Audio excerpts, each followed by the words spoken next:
Okay, welcome. We're talking about distance and midpoint. You have a few formulas that you want to start off with. This first formula, basically what we're looking at is a sum of your change in x and your change in y, and basically they're using a square root and squaring of the change, basically using a square to get a distance of a diagonal. So let me show you what that means. Basically, if I had 2 points here and here, what this formula is doing for you is taking a change in x, and it's taking a change in y, and it's basically creating a square or a four-sided figure shape, right,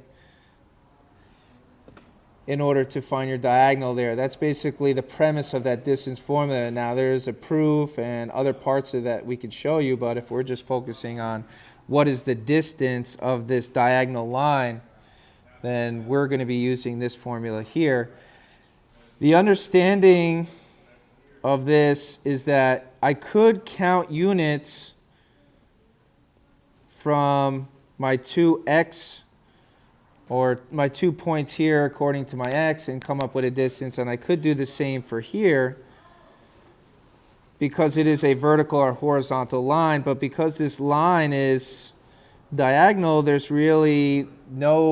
aren't any units that I could use for counting as to find a distance or measurement of that. So let's just look at these coordinates that I came up with here.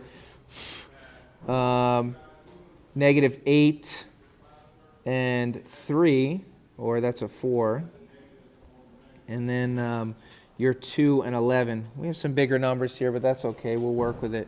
Now, the order of which you input your x's does not matter, as long as if you start with an 8, you start with, for your x, you start with a y for your 4. So let's call this x1, y1.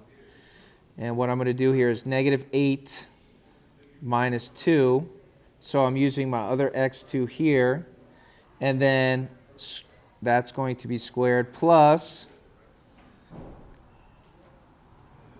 4 minus 11.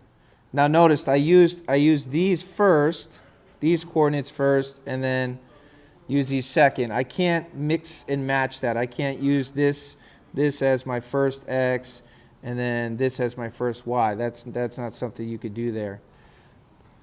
Now, from here it's just a basic, it's a solve. What I like to do is just use a smaller square root, so I don't have to draw this long line each time, plus this is actually a -7 here. And then I get square root of 100, or I did the -10 squared, which is -10 times -10, plus the -7, which is a 49. And then I'm looking for the square root of 49 in this case. And if I'm able to put that on a calculator, that would give me a result of 12.206. And that would be my distance from here to here. That would be a distance of 12.206. And that's how you're finding the distance of that. There may be some answer choices. Let's say if my result ended up as a 72 somehow. You may have to 8 and 9, 4 and 2. Sometimes they ask you to simplify radicals, and in which case I have 2 perfect squares here, the 2 and the 9, left with the square root of 2. I would get a distance of 6 square root of 2. So keep an eye out for that if you see that answer choices aren't given in decimal form. And that's finding the distance. Now, if we want to look at midpoint,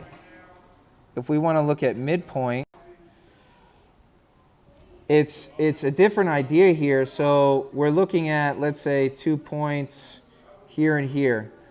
And the distance, we wanted to know what is the measure from this point to this point. Where midpoint, we're kind of looking for what's in the middle. What's the midpoint of this line here. So what I like to do is kind of make an estimate here and say it's about negative 1, 1. And sometimes that allows me to find the best choice on any standardized test if this is the only one that's close. But it also allows me to check my work at the end and make sure I'm somewhat close.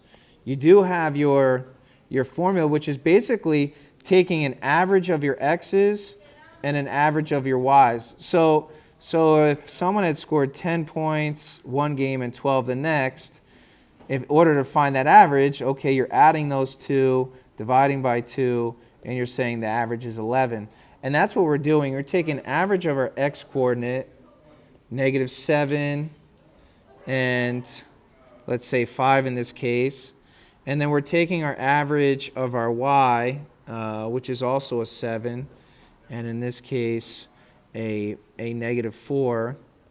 And we're adding those up, negative 7 plus 5 over 2, and then you have the 7 plus a negative 4 over 2, which gives you a negative 2 over 2 and a 3 over 2.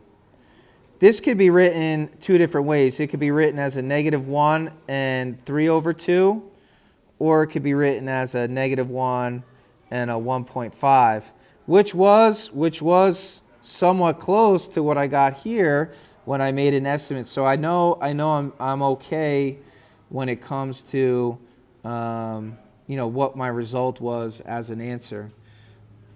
Most of this will change if you're giving decimal or answer forms, but the formula stays the same for both. Establishing your coordinates to start, that's usually your first step there. What are your coordinates, and then plugging into your formula. So this should be helpful from here on out.